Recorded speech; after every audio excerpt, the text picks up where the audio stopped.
Love is Blind, Season 2, Episode 8. And boy, oh boy, you know what, you guys, every episode, I feel like I change my mind on who I think is going to make it. But let me tell you something. This situation with Mallory and her family, it's a problem. It's a big problem. And I'm starting to think that Mallory's not going to go through with the wedding. Now, like I said before, I wasn't a big fan of Mallory's, but I'm actually starting to feel a little bit sorry for her because I'm starting to see some things with her family. And I'm like, you know what? They're very unsupportive of Natalie. And I can see how that type of thing going on in the family, where to me, the family is being selfish, how that could have contributed to some of the things that we saw in Mallory. Like I said, Mallory always had this shiftiness to her, this sort of like, I don't know, I was like a lack of loyalty. It was just something about her that I didn't like. And actually, I'm starting to see where she might have learned it from, and it might be her family. So not only is she kind of shifty, I don't think that she trusts people either. I think she has a real problem trusting people because I think she might have grown up in a family where it wasn't a good balance in the family. So they start talking about this whole thing with one of Salvador's ex-girlfriend somehow knocking on his sister's door, and Mallory makes a really big deal out of it, going in the other room and sleeping. I don't know why this is a big deal. I hate when I see women getting upset over the fact that men had ex-girlfriends. What you think they was doing? Sitting around being virgins the whole time, waiting on you to show up in their life? No. Most men are having sex with some woman that doesn't mean anything to them. You know, men aren't just celibate out here in the world waiting for their dream girl to come along. No, what they do is they sleep with one woman, and then when the dream girl comes along, they drop the woman they were sleeping with. And that's exactly what happened with Sal. And this girl knocking on the door, that's who she was. She says she loves Sal and she doesn't want to get hurt. You know what? At this point, I might kind of believe that she might have fallen in love with Sal. And I do believe the part she doesn't want to get hurt. I think she is so guarded that I think she's not going to marry Sal. And I don't think she's going to marry Sal because of her family. I don't think Mallory is going to go against her sister and her mother. And I think she's going to dump Sal. That's kind of what I'm going with on this period, this moment right here. Before, I actually didn't think Mallory loved Sal.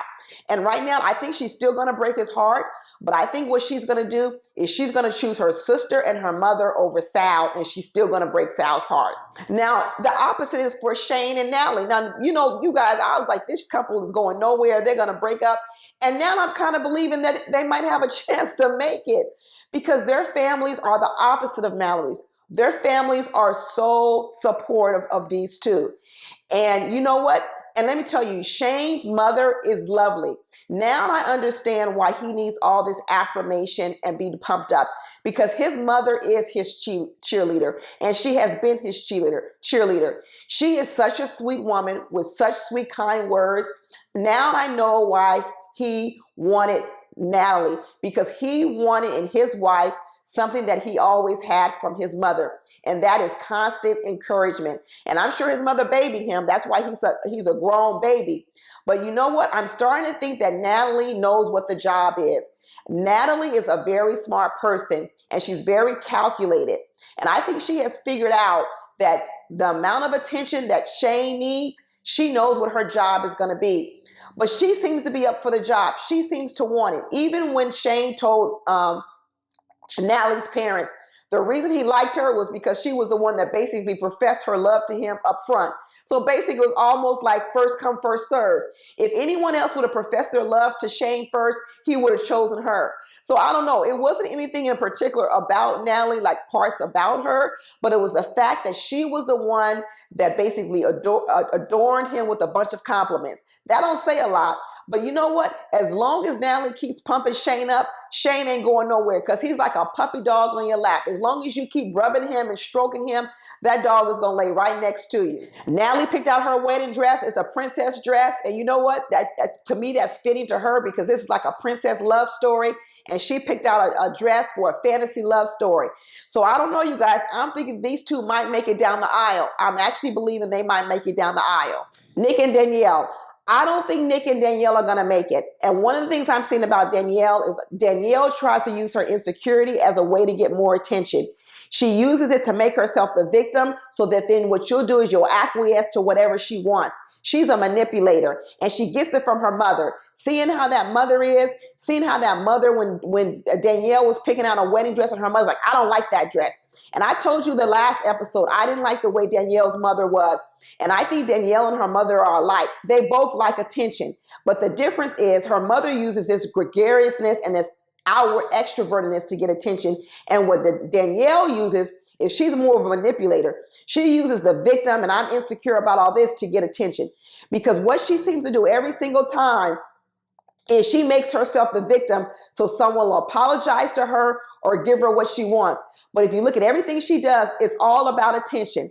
And this little argument they had again about her going out with her friends and she's saying, well, what's wrong with that? You know what? Ordinarily, it wouldn't be a problem. But if you think about these couples, they've only known each other for 2 weeks, which means 2 weekends. So you mean to tell me, Danielle, you can't give up your friends for one of those 2 weekends to get to know this love is blind stranger? You can't concentrate on him for 2 weeks to get to know him, to make sure you make it to the altar? No, you still have to indulge yourself into your friends. Danielle is so selfish, and she likes all the attention, and Nick is starting to see it, and he doesn't like it. I don't think that these two are going to make it. I think Danielle is a manipulator, and I'm telling you, in terms of when she was trying to call Nick a narcissist, I'm thinking it's actually Danielle who has some of these narcissistic tendencies. Iyanna and Jared. You know what? I'm feeling better about these two. I really am. Now that Mallory is kind of out the picture, I'm trying to give Jared a little bit more of a chance, as long as there was no shenanigans going on with that. I know a lot of you didn't like the fact that Iyanna was second choice, but I really didn't have a problem with that, because out in the dating world, it's actually how it happens. A lot of times men are dating more than one woman. And even though he chooses you, you don't even know if you were second choice, because he might have really chosen the other girl he was dating, but that other girl went off with another guy. So a lot of you women are saying, you know what, I wouldn't have been second choice, but you know what? A lot of you are second choice. A lot of us are second choices. We wasn't everybody's first choice. And that doesn't mean it can't work. And in fact, I think Iyanna is a better fit for Jared than Mallory was. Let me tell you, if Mallory's family is having a hard time accepting Sal, there is no way her family would have accepted Jared. Jared dodged a bullet by choosing Iyanna instead of Mallory.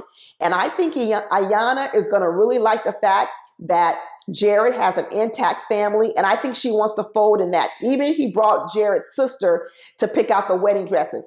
And this thing about Iyanna's family, that she was, she went and lived with these people at 18 and she got adopted at 20. What, is that a real thing? I know there's a TV show about adopting adults. I didn't even know this was a real thing. I didn't know people adopted people at 20 years old. The problems I see with Iyanna and Jared is this fact that Iyanna is not extreme, but she's an introvert, and Jared is definitely an extrovert. If they can somehow meet in the middle, I think that they can make it. I think if Jared can come down a little bit from the single life, but if Iyanna can learn how to have a little bit more fun, because actually I don't see a lot of the fun in Iyanna. I do see that she cracks jokes and she laughs when she's one-on-one with Jared, but she's going to need to be able to get out a little bit more. Everyone has to stretch themselves a little bit in marriage. Everybody just can't come to marriage and be the same person that they were. You have to blend and mold to your partner. And I need to see a little bit more of Iyanna willing to blend a little bit more to Jared, and Jared willing to blend to Iyanna. Deepti and Shake. I know Shake is superficial as everything else, but I actually see a path where these two could get married, because they are so deeply rooted in sort of the Indian culture in terms of arranged marriages. They have very good examples of how arranged marriages have worked out, and they have super successful rates. I think Shake is looking at Deepti, all the qualities she has in terms of supporting her on his journey to open up his own practice and have a successful veterinarian practice. And I think he really values that. Is he going to dump all that for sort of a lustful feeling he had with these other women and sort of disconnect from the sort of culture and family? I'm starting to believe that Shake is going to choose Deepti. I think that this marriage is going to happen.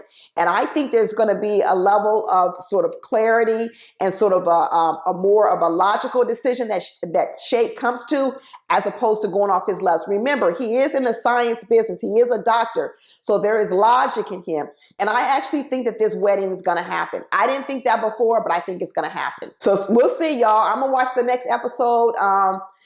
today and do a video for tomorrow. But let me tell you, this is like a roller coaster. It really is. Talk to you later. Bye.